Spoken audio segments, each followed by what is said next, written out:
We all wrestle with negative thoughts, doubt, fear, anger, that cloud our peace and steal our joy.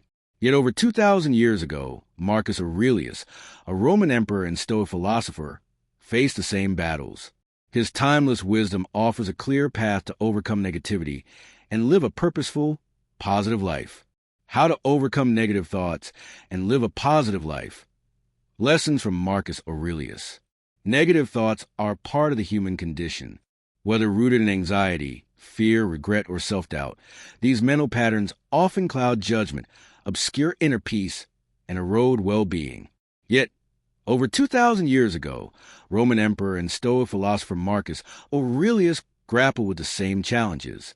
His personal journal, Meditations, is a timeless guide that offers practical wisdom on how to confront negativity and live a meaningful, tranquil, and virtuous life. Drawing from Stoicism, this essay explores how Marcus Aurelius' teachings can help us overcome negative thoughts and cultivate a positive life. Understanding negative thoughts. To begin, it's essential to define what negative thoughts are. They typically stem from internal interpretations rather than external events. For example, disappointment, fear, or anger usually arise not from what happens to us, but from how we perceive what happens.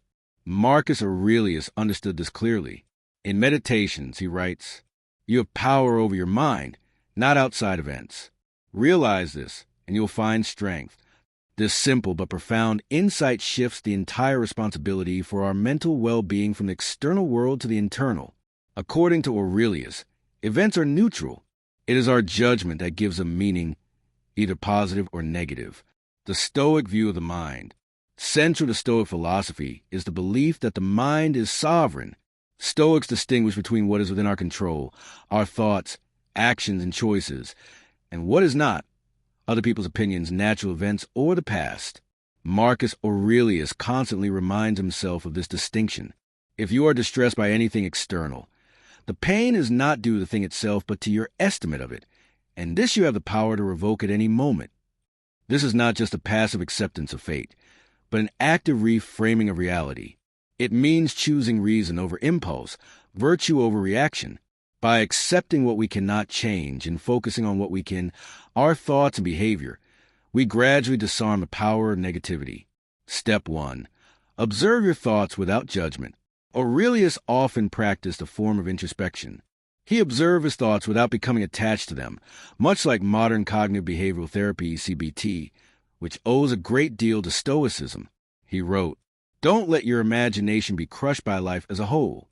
Don't try to picture everything bad that could possibly happen. Stick with the situation at hand and ask, why is this so unbearable? Why can't I endure it?"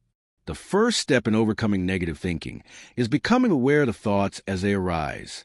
When you observe your mental chatter, without immediately identifying with it, you begin to create distance. This detachment is what modern psychology calls cognitive diffusion. It enables you to see thoughts as mental events, not truths. Step 2.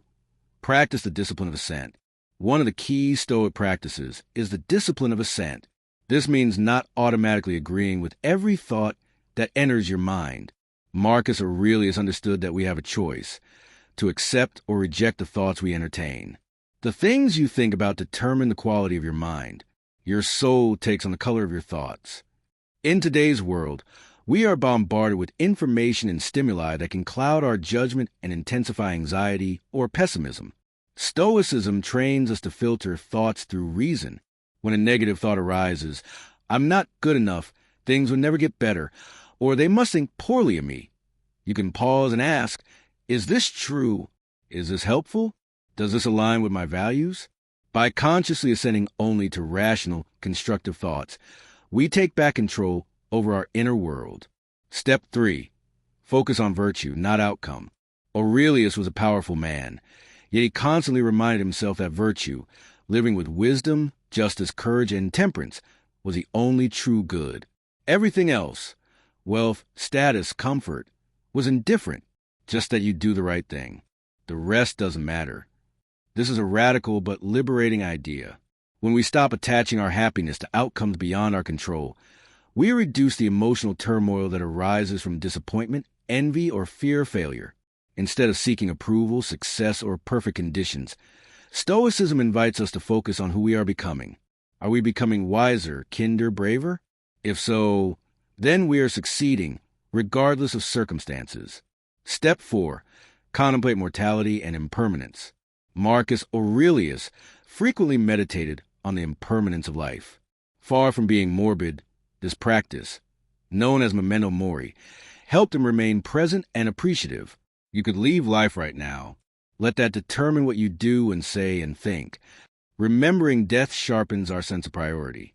Petty grievances and negative ruminations lose their grip when we realize the finite nature of our existence. It reminds us that time is too precious to waste on anger, envy, or regret.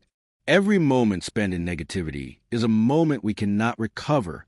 Rather than fearing the end, Aurelius used mortality as motivation to live with integrity and presence. We too can use this mindset to rise above destructive emotions and focus on what truly matters. Step 5. Live according to nature.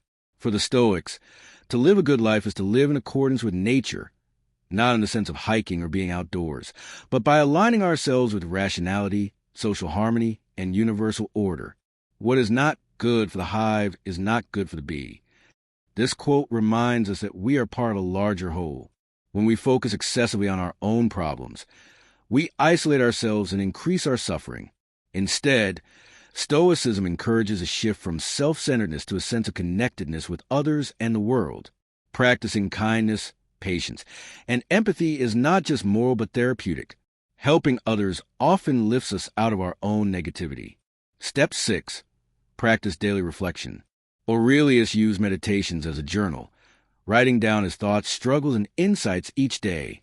This habit of self-reflection helped him stay grounded and improve his character. Daily journaling or self-reflection can help us process emotions, clarify values, and reinforce positive thinking. You might ask, what did I do well today? Where did I give into negative thinking? How can I respond better tomorrow? This simple practice builds self-awareness and self-correction, keys to lasting inner peace. Step 7. Embrace adversity as training. One of Marcus Aurelius' most powerful ideas is the belief that obstacles are not just to be endured, but welcomed as opportunities for growth. The impediment to action advances action. What stands in the way becomes a way. Instead of resisting hardship, the Stoic accepts it as a test of character. Challenges, failures, and even pain are part of life, but how we respond is up to us. Every difficulty contains a lesson. When we stop expecting life to be easy and instead seek to grow through adversity, negativity loses its power over us. In practical terms, this means reframing setbacks. Instead of saying, "Why is this happening to me?" say, "What can I learn from this?" Conclusion: choosing the Stoic path. Overcoming negative thoughts and living a positive life is not about denying reality or pretending everything is perfect. For Marcus Aurelius, it was about aligning the mind with reason, virtue, and acceptance. It was about taking full responsibility for our inner life, regardless of external circumstances. Through the practice of self-awareness, reason, judgment, daily reflection, and moral courage, we can gradually free ourselves from the tyranny of negative thinking. As we learn to respond rather than react, to act with purpose rather than emotion, and to live according to nature rather than ego, we move closer to the kind of life Marcus Aurelius envisioned.